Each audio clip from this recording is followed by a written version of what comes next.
Thanks for joining us. This is our CovYouth webinar, Parents and Caregivers as Allies in Youth Ministry. You've got me, Matt Alseth. I serve as the Director of Youth Ministry for the Pacific Southwest Conference, and I will let Jenny introduce herself.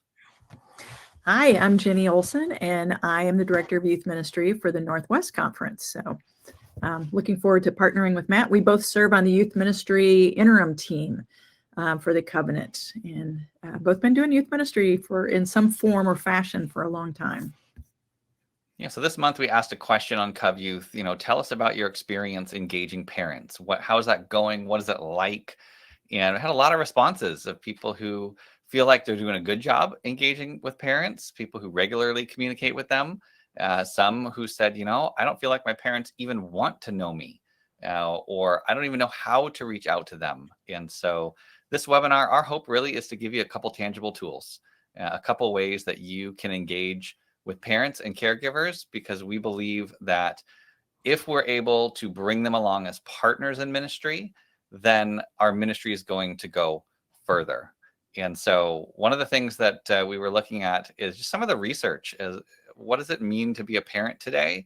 What are parents feeling? What are they experiencing?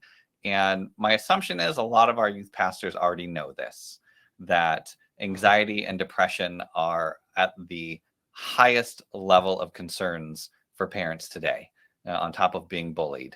And I think as we look at this list of parent concerns, I would say that in the last 20 years, a lot of this has flipped. What do you think, Jenny?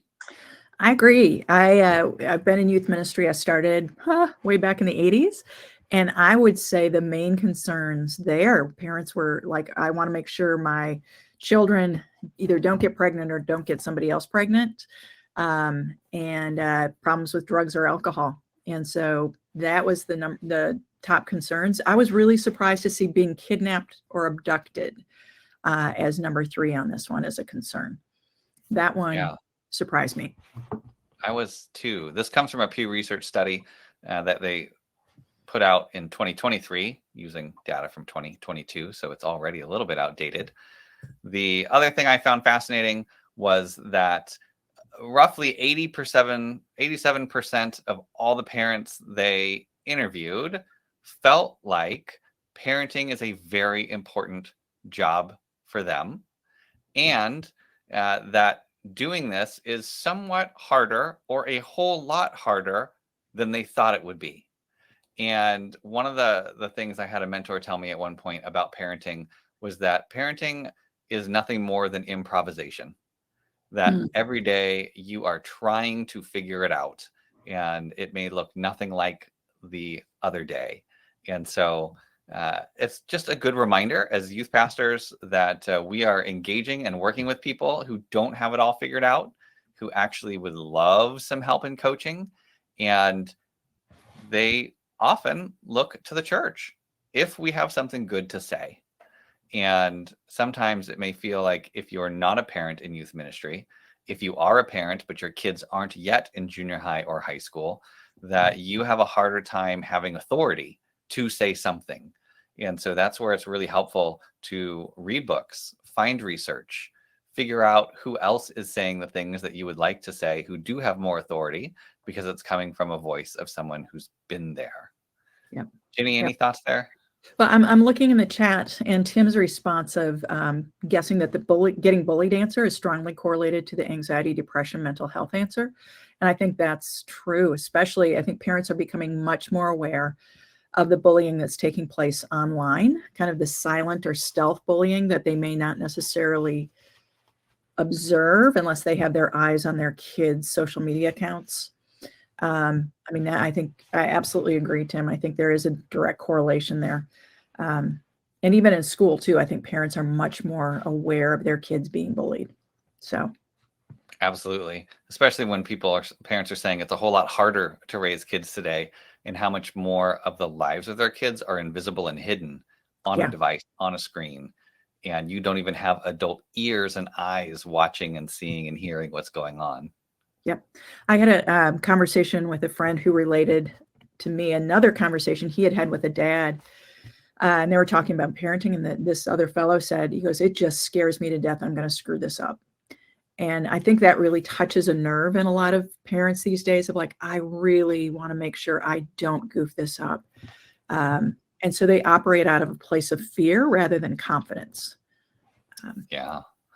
So I think the mindset that we'd like to start with is this idea that when we step into youth ministry, that our relationships with parents and caregivers either come with the job or they are the job. And I think sometimes, especially when we first start off in youth ministry, the idea that parents come with the job is very different than parents are the job. And so when you step into youth ministry and we think, oh, I'm so excited to hang out with junior hires, hang out with high schoolers, and really walk with them through life and teach them about Jesus and the Holy Spirit and what does it mean to listen well. And then all of a sudden we have one or two adults that come along with these young people. And so there's a shift in our minds that has to happen if we're going to care for parents well. And we have to look at them and say, no, you actually are the job. You are the reason that I'm here. And that apart from you, I can't actually do this well. And Ginny and I were talking earlier about the idea that there might have been over the last 20 or 30 years, this undercurrent of an idea that maybe it wasn't expressly taught, but that parents might be the enemy of youth ministry. And that parents were seen as these obstacles to avoid, these people that are in the way of me taking students where I want to take them and preventing ministry from happening. And I don't feel that as much today, but definitely looking back over the years, some of the conversations that I've had, parents are often scapegoated as the enemy, as the ones who are preventing good ministry from happening. Yeah, like Eric said on here, I thought it was my job to save my students from their parents, and I think that's still a really common mentality in youth ministry. I'm here to build those relationships with kids, and I'm supposed to be the listening ear when they don't get along with their parents, and I'm going to advocate just for kids. So seeing themselves as an advocate just for the students rather than I'm an interpreter, a translator, a mediator between parents and students as they enter into this phase of life. Yeah, and parents will tell you that the youth pastor can say, hey, you know what would be a really great practice to start learning? Keeping a clean room, because it just helps your mind be at ease. Maybe it'll lower your anxiety. It'll help you understand where things are in your life. And then the kids go home and do it. And parents are going, I've been saying that forever. And so parents already kind of know that any adult influence, any positive adult influence in the lives of their young people, they can say the same thing. But because you're not mom and dad, those kids listen. And my own kids joke about that with me, that, yep, my youth pastor can say this and I'll do it because they're the ones saying it. I've already heard it from you 100 times, but I only need to hear from them once or twice and I'll try it because the relationship is different. And so parents hopefully are looking towards us as advocates, as another voice of positivity in their lives of their kids. And hopefully they do see us as somebody who can help. So what we're really hoping to do today is to just say, if there were three things that would help a youth ministry engage parents well, these are three things. There are definitely more than three. We could probably list out 100 different ways, probably 20 different skills that everybody could try to learn and implement in their youth ministry to engage parents, and it would just be too many. And so today we just want to talk about three ways that we can engage parents and caregivers to bring them along as allies in youth ministry and really fight the desire to see them as enemies. And those three things are effective communication, inviting their participation, and providing tools for parents to use at home. So, effective communication. This one really, it should be a no-brainer because we all know what it looks like when communication is terrible. So if you've joined something for the first time and you have no idea what's going on, we're doing this right now. We're signing up for swim team. Our family has never once ever participated in swim team. And so every email that we're receiving is brand new to us. So for the first time, we're learning, how do I get a hold of a coach? When are the swim meets? When is practice? What do I need to wear to these things? Do I have to buy my own swim cap or do you provide it? And tonight, when we go, we have to bring 3 separate checks and leave them there for 3 different things. Except nowhere in the communication did it say, who should I make this check out to? Who do I give it to? Where do I put it?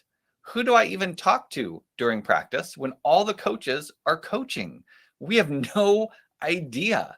And so it's often a good idea to put yourself in the position of somebody who's brand new when you're communicating and really ask the question, if I've never participated in this youth ministry before, if I've never been involved in this church, would I understand what's being communicated? Mm.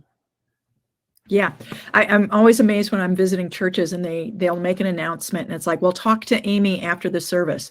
And I'm like, if you're brand new, you have no idea who Amy is or even who to go to talk to Amy. So I love that, Matt. It's like, yes, figure out as a newcomer, what did they need to know? And I think like effective communication being regular and ahead of time. Regular meaning you don't go weeks upon weeks without communicating to parents. And ahead of time meaning you don't communicate 1 week out that your big event is here. Parents are used to schools setting their calendar well in advance. They're used to knowing at least the rudimentary details of what is coming. And so my encouragement to us as we communicate with parents is to figure out, what is your regular interval of communicating with them? Is it a weekly email? Is it a weekly text? Are you sending something home? What is it and how often are you going to do it? And I think it's going to be different depending on your context. Some of us are really good at sending regular emails out. Some of us are really good at having an actual youth ministry website that churches can go, that your people can go to, and they can see all the information that they need, and you keep that up to date. Others of you use the Remind app, different platforms. You kind of have to figure out what works well for you. The goal being regular and ahead of time. Matt, I love that. I was just exploring some different apps yesterday for communication. And on one church's youth ministry website, they use GroupMe for their communication. And they're like, this is how you do it. And they even had a little video to walk people through. Here's how you sign up, you register, log in, all of that, and find our group. And I thought that is the kind of basic information that new parents especially need to know. But there's all sorts of, there's Remind, there's GroupMe, there's ClearStream, but consistency is really important. I'm finding more youth pastors, back in the day, they used to be let go because of inappropriate relationship or, really poor judgment on something. More and more are being let go because they are not communicating well with parents and they're not doing the administrative work well. There's enough apps out there to help. I hate seeing it when people lose their jobs because of poor communication, but that's the reality. Parents want to know and they want to know ahead of time, just like you said. Yeah. So as important as it is to be regularly communicating, it's also really important for parents to know you. So face-to-face communication. I would say that one of the most important ministries that we had in youth, when we were doing youth group in the midweek, was parking lot parents and parking lot volunteers. And so the idea was, when kids are being dropped off for a midweek program, whether that was at the church, whether that was at somebody's home, I made sure that I was always out front greeting parents. And that meant I was not in the youth room. I was not welcoming students. I had to figure out, how am I going to make sure that these students are welcomed, because I need to be the one going and connecting with parents.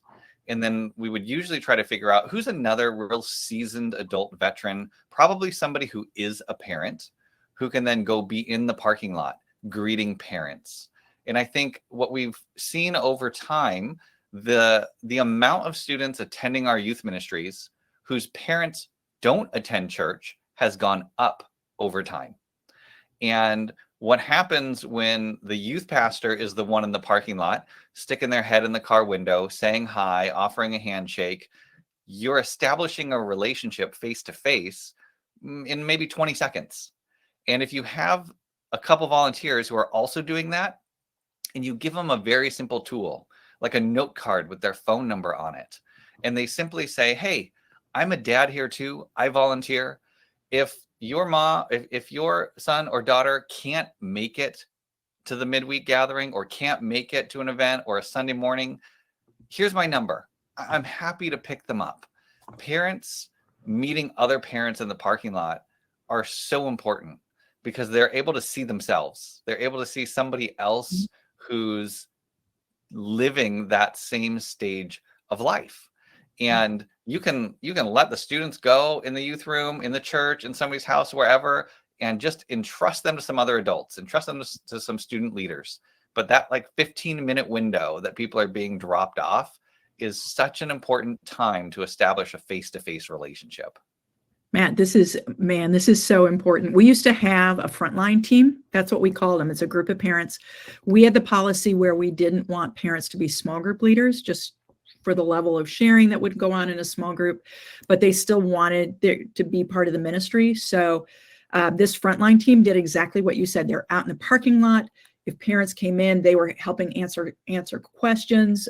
They were always well versed on any events we were doing, so they could collect registration info. They were that first touch point. And I think it communicates to the new parents. It's like, okay, there are responsible adults who are here watching over my kid. Just helps. Yeah, that's huge. One of the things that the school system has really gotten right with parents is what do they call it? Parent-teacher conferences. And so, especially in elementary school, and even some in junior high, a little less in high school when we have open house, but there's this desire that teachers would spend a minimal amount of time face to face with parents, and really asking the question, who is this person that I'm teaching?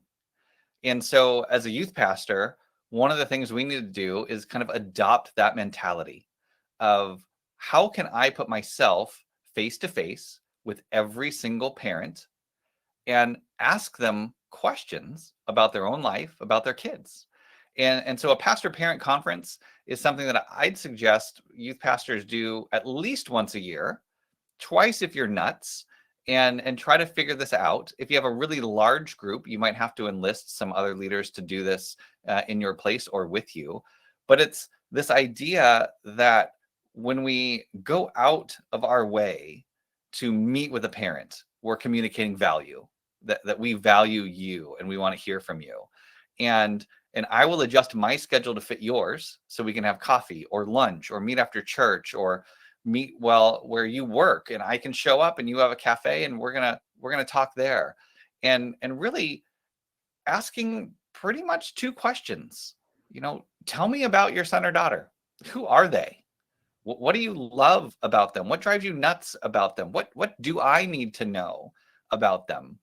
And remembering that parents know their kids pretty well, and they're often willing to share things in private that they might not share when you just pass them by and say, hey, how's it going?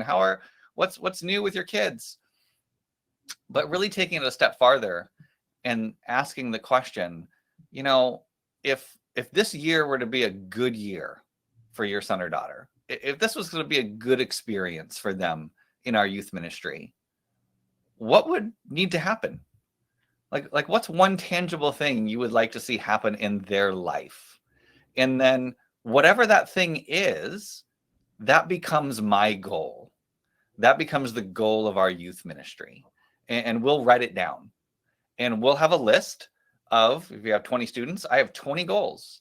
And I will share those with our adult volunteers. And we promise to be praying for these things and orchestrating ways to make them happen. And if they do happen, we want to tell you about it. Or if parent, you see it happening in their lives, would you tell us about it?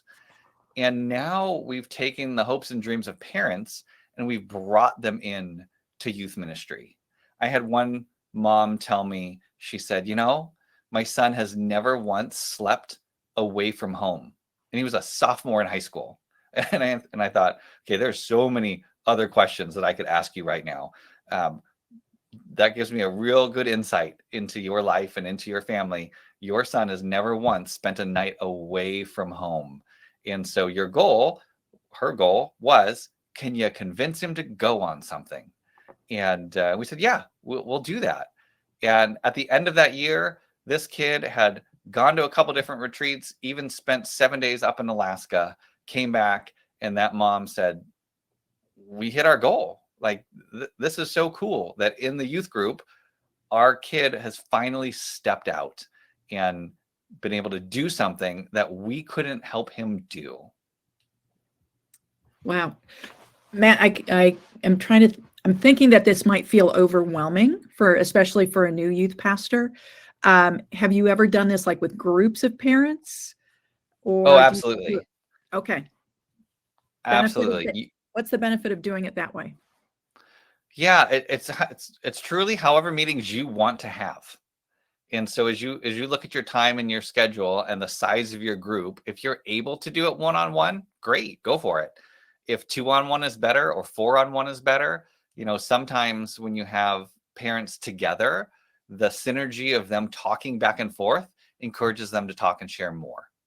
And sometimes you might have to figure out, well, which parents should I do this in groups? And which parents, maybe there's something in the life of that student about. Maybe there's a behavioral issue. Maybe there's a developmental thing that you need to understand some more. Maybe you do those ones one-on-one. And so, yeah, nobody should feel like they have to do them one-on-one. Make it work for you. How do you handle parents who are divorced? Yeah, that's really hard. Not meeting together. I can't think of any that I met with together. It's typically separate. And usually you're only going to get one anyway. Okay, that makes sense. Do you do it as a season of like, okay, like, in schools, it's like, this is parent teacher conference week. Do you actually name it? Yeah, August and September was the goal. That probably the last week of August through the entire month of September, can I find enough time in my schedule to make it work?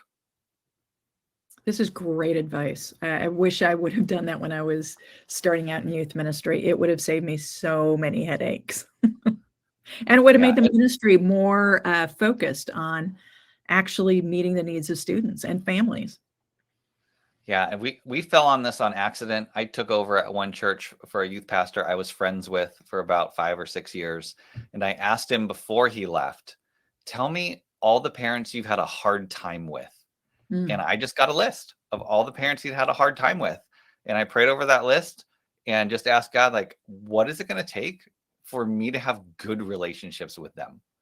And the answer was, you just need to know them.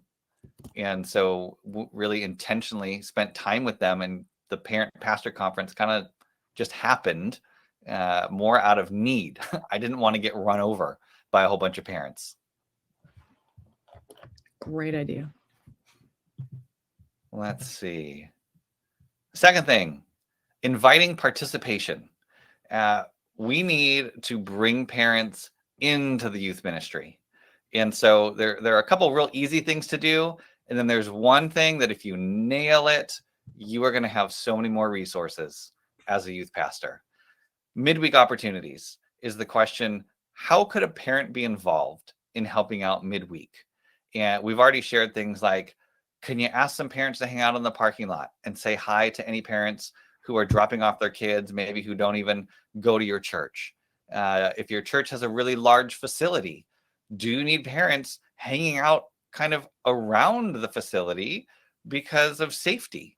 I pastored at a church where we had so many transient people coming in and out, using our bathrooms, going through different gates and things. We asked 3 or 4 parents, do you mind just bringing a book and sitting at these various locations around the church?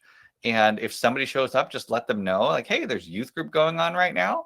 There's a great bathroom right down the street if you need to, or if you really need to use it, we'll walk you over to where it is, to help safety kind of be a thing with our kids. Other times we ask them, would you mind making a meal once every 12 weeks and bringing it to church, because our kids would love to eat together. Finding opportunities for parents to be involved in your midweek really helps them see what's going on in your midweek. Yeah, our ministry, one of the ministries I worked in, met on Saturday mornings, and we started a dad's study when the youth group was going on, because we just found there were a lot of dads who didn't know how to handle this phase of life. And so one of our veteran leaders kind of stepped away from leading a small group, and he's like, I'd love to lead a small group of men, just of dads. And it was fantastic. Went on for, I think, a couple of years. So that's really fun. I love it. So numbers 2 and 3 kind of go together. Large events and planning behind the scenes. You don't have to plan everything as the youth pastor. We can bring in people to help run events. So when you have your fall retreat coming up, when you have summer camp, when you have Unite, it is totally fine to invite others to help you do the work. And we often would plan our large scale events and say, on every single team, we have to have a parent involved who's never planned anything with us before. And that was incredibly difficult. And so when we're doing a 4-day, 3-night wakeboard, water skiing, camping trip, I'm having to find a parent to say yes to sitting on the team that's planning this event. The benefit of that is you now have eyes and ears of somebody who's going to say, why are you doing it that way? Or, I don't understand. And your communication is going to be so much clearer because you have the person you're trying to communicate with planning with you.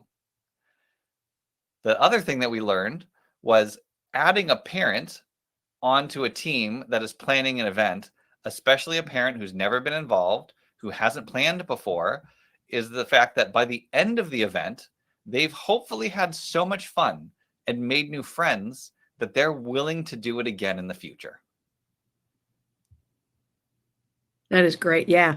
A friend of mine, she was praying for a Costco mom or dad, and it turned out to be a mom who said, I'm not good at leading a small group or anything like that, but I'm glad to help you. And she had the gift of organization.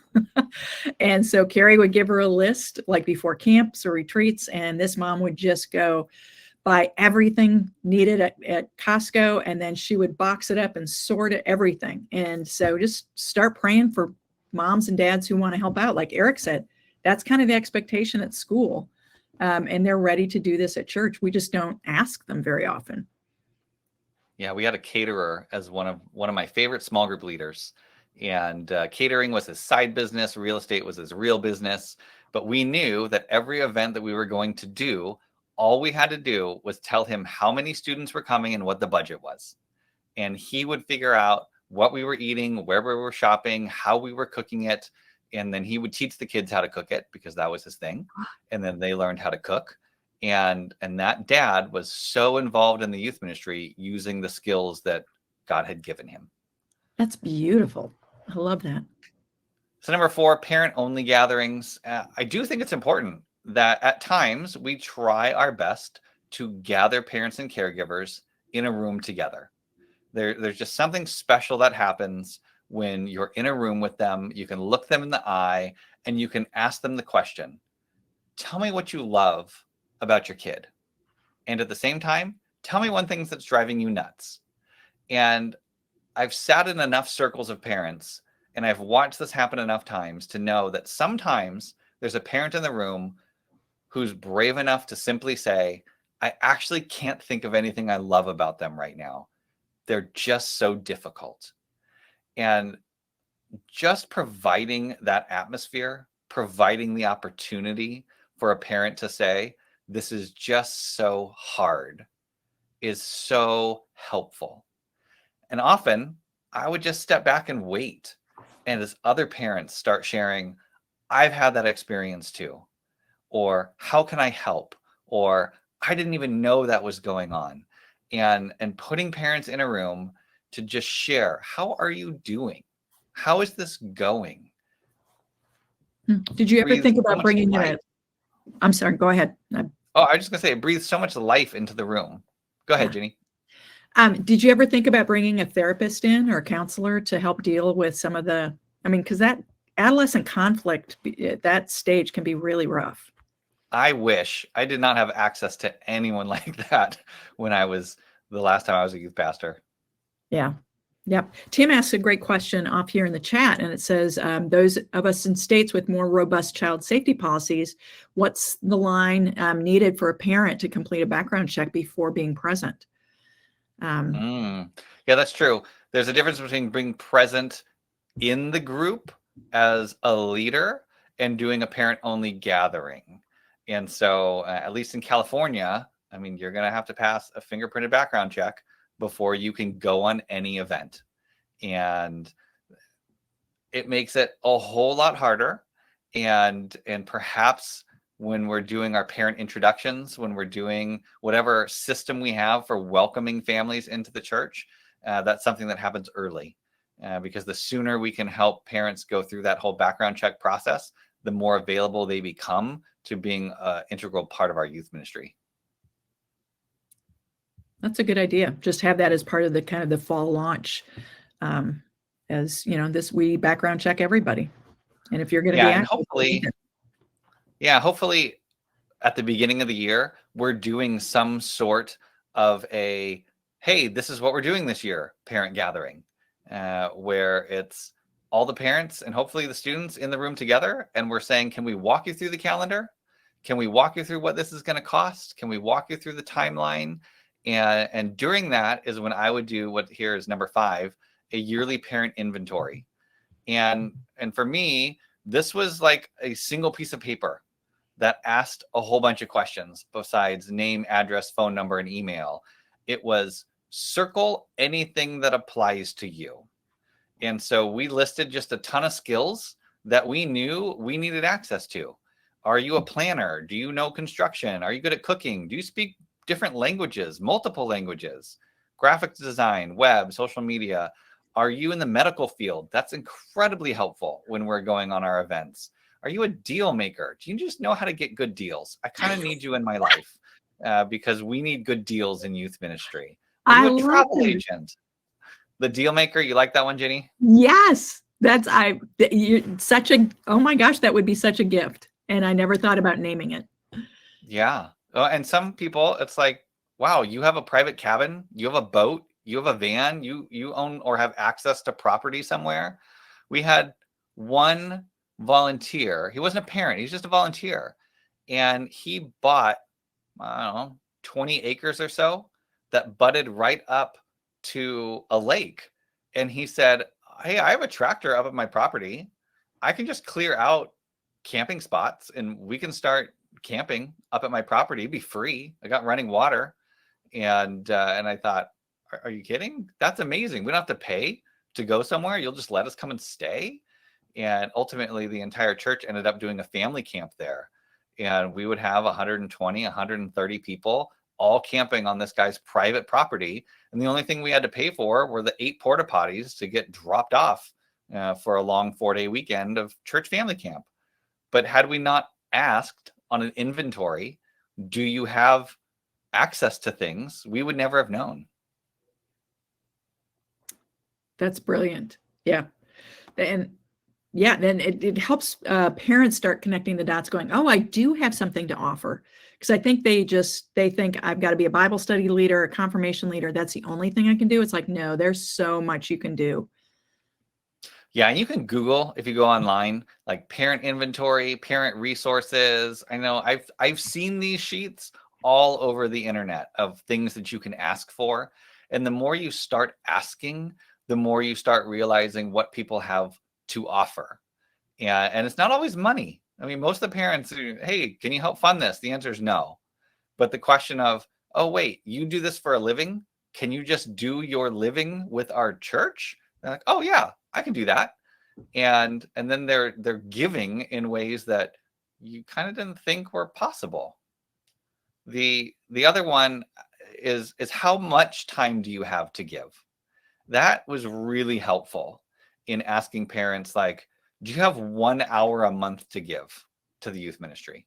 Because if you do, I will find something for you to do that takes 1 hour a month. If you have 8 hours, let me know. If you can give me a day, if you can give me a day a week, like, what kind of parent do you want to be in our youth ministry?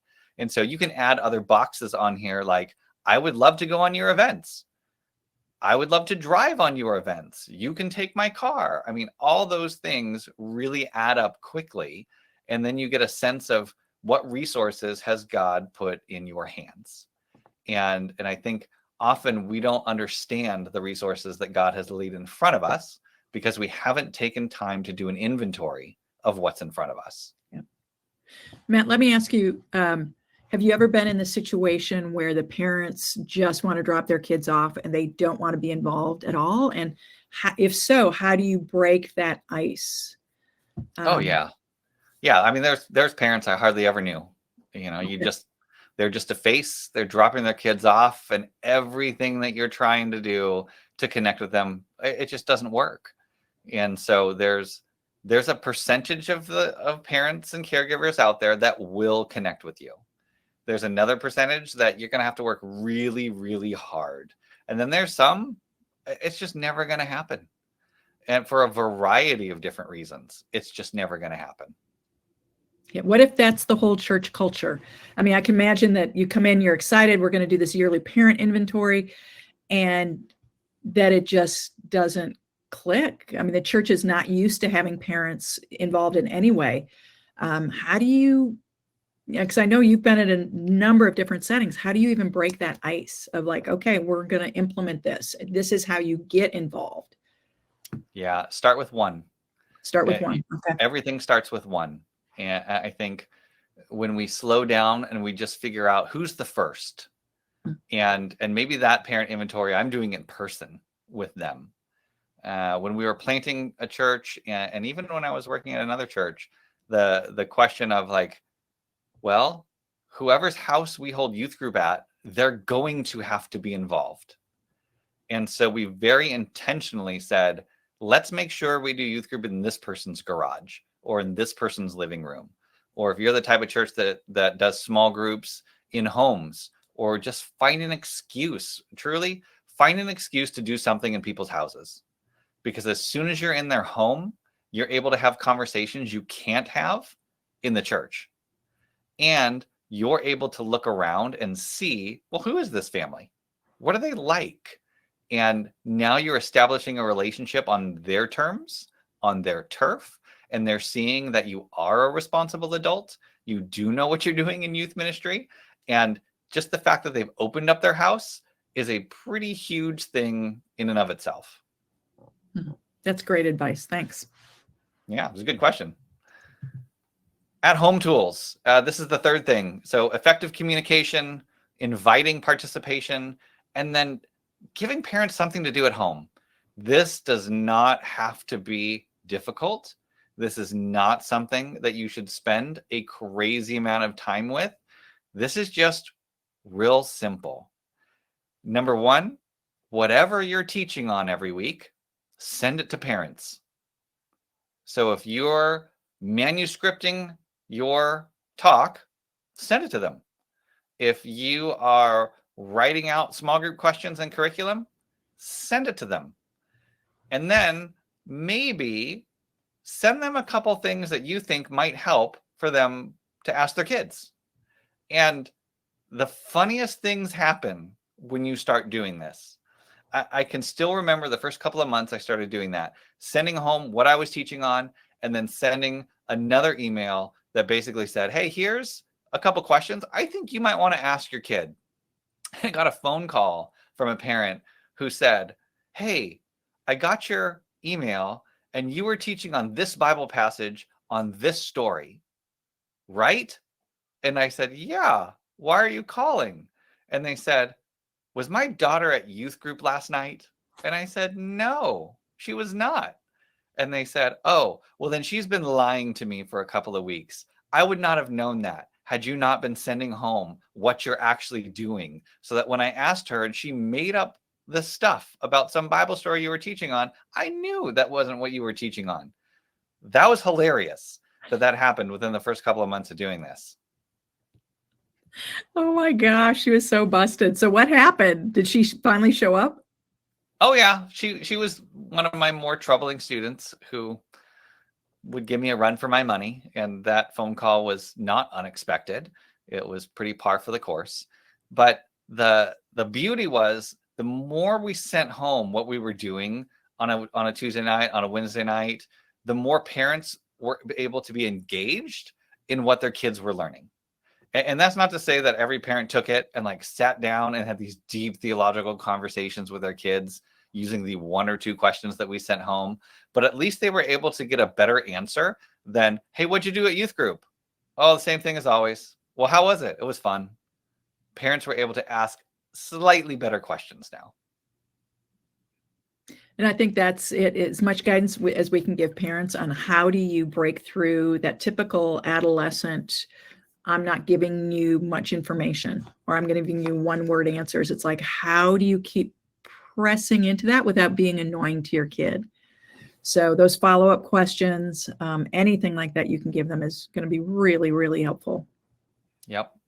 The last thing is you just need to read parenting books, blogs and articles, and then share them with parents.